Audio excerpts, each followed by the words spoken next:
ACCL के गायत्री खदान से रोजाना सैकड़ों टन कोयला चोरी।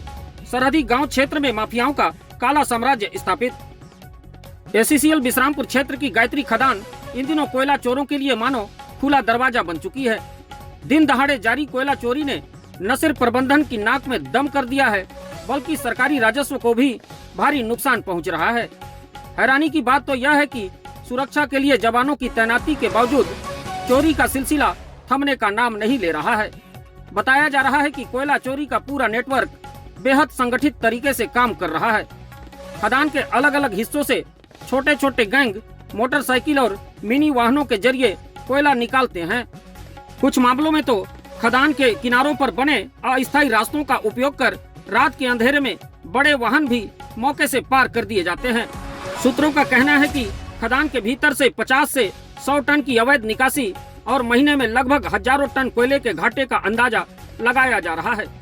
यह नुकसान सीधे तौर पर राजस्व पर चोट है, जिससे सरकारी आय पर असर पड़ रहा है। हालांकि प्रबंधन ने सुरक्षा मजबूत करने के लिए सुरक्षा जवानों की तैनाती की है, लेकिन प्रबंधन द्वारा लगाया गया सुरक्षा व्यवस्था पूरी तरह बेअसर साबित हो रहा है। कई बार तो सुरक्षा कर्मियों की चोरी से सेटिंग की बात भी सामने आ चुकी है। उनके ऊपर भी रुपए का लेन देन कर चोरी कराने का आरोप लगता रहा है। पूर्व में एक वीडियो भी वायरल हुआ था, जिसमें सुरक्षा में तैनात त्रिपुरा बटालियन के एक कर्मचारी कोयला चोर बाइकर्स गैंग से रुपए लेता स्पष्ट दिखाई दे रहा है।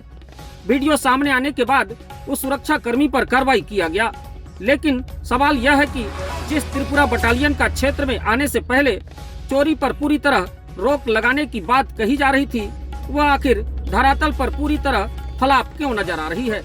सालों से गायत्री खदान में इसी तरह कोयला चोरी को अंजाम दिया जा रहा है। रोजाना सैकड़ों टन कोयला बाइकर्स गैंग खुलेआम खदान के भीतर बाइक से लोड कर पार कर दे रहे हैं। सैकड़ों की संख्या में बाइकर्स गैंग दिन हो या रात खुलेआम खदान के भीतर से बोरी में कोयला भरकर सूरजपुर जिले के सरहदी गांव सरगुजा जिले के लैंगा में कोयले के बड़े तस्करों को किलो के भाव में बेच रहे हैं, जहां से ट्रकों के माध्यम से माफिया बड़े तस्करी को अंजाम दे रहे हैं। इन गांवों में माफिया अस्थायी डिपो बनाकर किलो के भाव में बाइकर्स गैंग से कोयला खरीदते हैं, फिर उसे ट्रक में भरकर संभाग के विभिन्न जगहों पर स्थित चिमनी ईंट भट्ठों में बेचकर मोटी रकम कमा रहे हैं। हाल ही में लैंगा गांव के सरना पारा से एक ग्रामीण के बाड़ी से लगभग 30 टन कोयला उदयपुर पुलिस एवं खनिज विभाग अंबिकापुर के द्वारा जब्त किया गया था, लेकिन सूत्रों के मुताबिक उसमें भी कार्रवाई नहीं की गई। कोयला जब्ती के इस मामले को लगभग 1 महीने बीत गए, पर इस मामले में अभी तक किसी तरह कोई कार्रवाई नहीं होने से प्रशासन भी सवालों के कटघरे में है। पुलिस को कार्रवाई के दौरान ग्रामीण से कोयले संबंधित दस्तावेज मांग की गई, जिसमें उसने दूसरे जिले का दस्तावेज प्रस्तुत किया, जबकि कोयले का सैंपलिंग कराकर स्पष्ट किया जा सकता था कि आखिर कोयला कहां का है। जिस जगह पर कोयले का ढेर पाया गया, वहां से गायत्री खदान जंगल के रास्ते महज 2 किलोमीटर की दूरी पर स्थित है। सूत्रों की माने तो कोयला गायत्री खदान से चोरी कर लाया गया था। इस मामले में हमने उदयपुर थाना प्रभारी से फोन पर बात की तो पता चला कि हमने मामले को खनिज विभाग को बता दिया था, वो कार्यवाही कर रहे हैं। फिर हमने तुरंत खनिज विभाग अंबिकापुर को फोन लगाया।